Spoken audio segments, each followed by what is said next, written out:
Le mot évangile désigne souvent l'un des 4 textes dont nous lisons, étudions.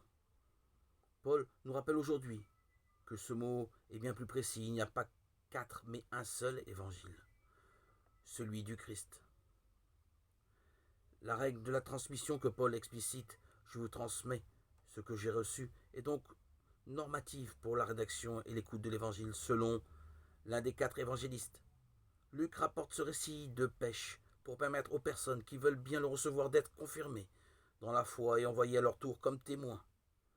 Un détail textuel aide à éclairer cette dynamique qui nous concerne tous. En effet, la première attitude des disciples est de se jeter aux pieds du maître qui vient d'enseigner avec autorité. Ce réflexe d'effroi n'est pourtant pas la bonne réponse à l'interpellation de Jésus qui, avec douceur et fermeté, corrige Pierre et ses compagnons. Loin d'être bloqué par la crainte, il s'agit en réalité de marcher à la suite du Christ. La brûlure de la parole dont parle la première lecture n'est certainement pas l'immobilité de la peur, mais l'appel à avancer dans l'histoire. La parole de Jésus ne peut pas nous figer. Jésus confie la mission à Simon, fait connaître le message d'amour de Dieu à tous. Sans hésiter, Simon et ses amis laissent leur travail et suivent Jésus.